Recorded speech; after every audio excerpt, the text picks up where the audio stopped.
Wahai kawan, aku datang bawa kisah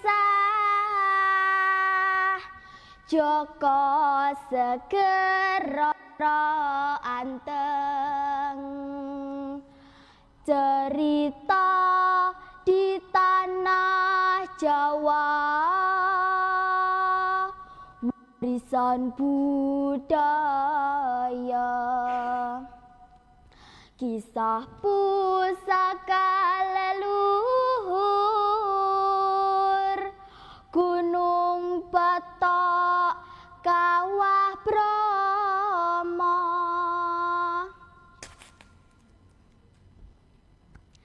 Assalamualaikum teman-temanku semua. Selamat berjumpa lagi dengan saya, Claudia Salsabila Putri. Teman-teman, hari ini saya akan membawakan sebuah cerita yang sangat menarik kepada kalian semua. Cerita saya hari ini sangat erat kaitannya dengan destinasi wisata Gunung Bromo. Teman-teman, pernahkah kalian berkunjung ke Gunung Bromo? Di kaldera Gunung Bromo terdapat sebuah gunung yang bentuknya sangat unik. Namanya adalah Gunung Batok. Konon, Gunung Batok mempunyai kisah yang sangat menarik dalam sejarah terciptanya. Teman-teman, hari ini aku akan ceritakan kisah itu kepada kalian. Cerita ini disadur dari buku yang berjudul Mengenal Cerita-Cerita Legenda Jawa Timur karya Widya Ristanti, SPD. Teman-teman, buku ini sering aku baca di perpustakaan sekolahku loh. Baiklah teman-teman, demikian kisah Gunung Batok ini bermula. Pada zaman dahulu kala, di wilayah kerajaan Majapahit, ada seorang ibu yang melahirkan bayi perempuan yang amat cantik. Bayi perempuan itu tenang dan tidak pernah menangis. Maka dari itu ia diberi nama Roro Anteng, yang berarti anak perempuan yang tenang. Pada saat bersamaan, istri seorang pendeta juga melahirkan bayi laki-laki yang amat tampan, kuat, tangisnya kencang. Ia diberi nama Joko Seger. Tahun demi tahun berlalu, Roro Anteng bertambah dewasa dan semakin cantik. Demikian pula Joko Seger teman-teman, tumbuh menjadi seorang pemuda tampan dan gagah perkasa. Kiu-kiu. Mereka sering bertemu dan saling menaruh hati.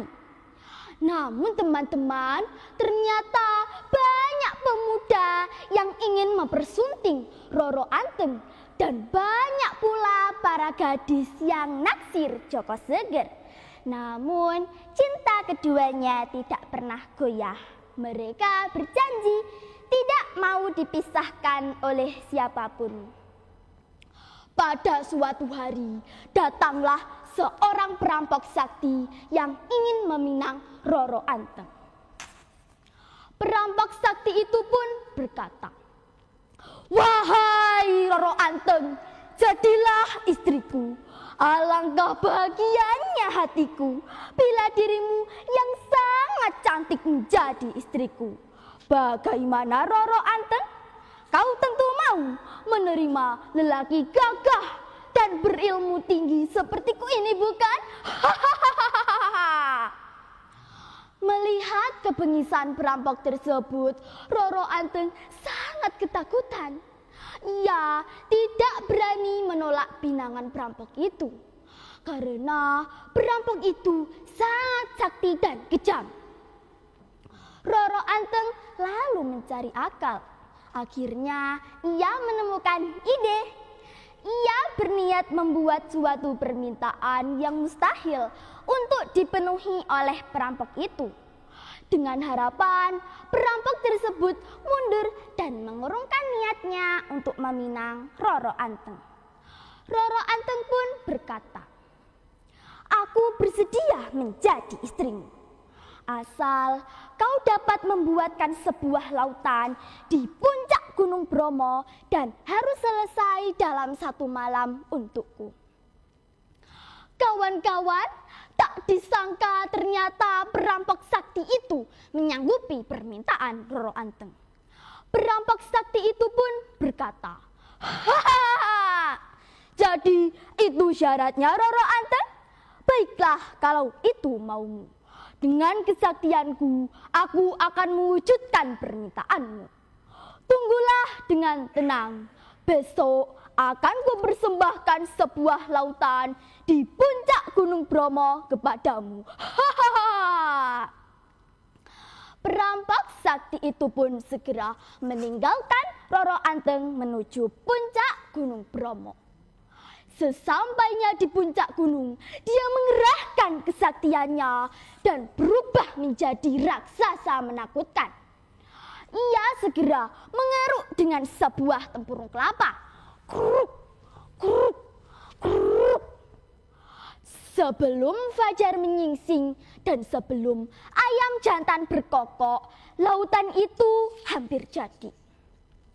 Melihat si perampok sakti hampir menyelesaikan pekerjaan, Roro Anteng sangat ketakutan.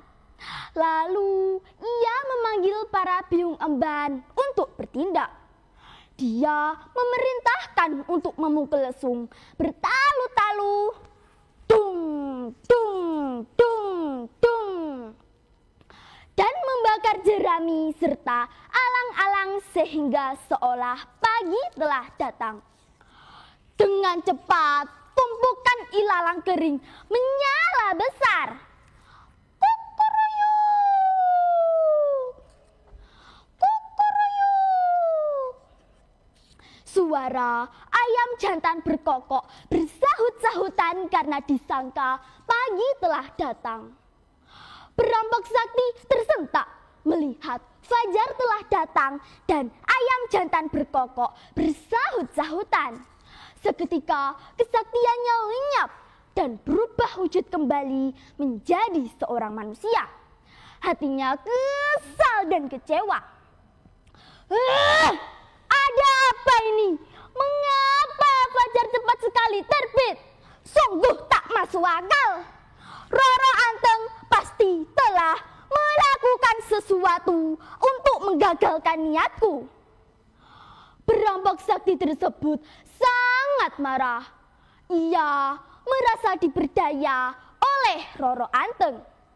Dengan sangat marah, ia berlari pergi dan melempar tempurung kelapa di tangannya. Tempurung kelapa itu melayang, melayang, melayang dan jatuh. Berat. Dan tiba-tiba tempurung kelapa itu berubah menjadi sebuah gunung. Itulah Gunung Batok. Sedangkan lautan yang belum jadi disebut Segara Wedi. Demikianlah setelah kepergian perampok tersebut, akhirnya Roro Anteng dan Joko Seger pun hidup bahagia. Mereka membangun sebuah desa Tengger yang berasal dari gabungan nama mereka berdua, Roro Anteng dan Joko Seger. Nah, itulah teman-teman cerita tentang asal mula terjadinya Gunung Batok. Teman-teman, dari cerita ini kita belajar. Kita harus berani, kita harus cerdas, kita harus bekerja sama dan tidak menggunakan kekerasan untuk menyelesaikan permasalahan. Karena kebaikan hati dan kecerdikan akan selalu mengalahkan kejahatan. Sekian cerita dari saya hari ini. Lain waktu akan kita sambung lagi dengan kisah-kisah yang lebih menarik lagi. Terima kasih atas perhatiannya. Salam literasi. Wassalamualaikum warahmatullahi wabarakatuh.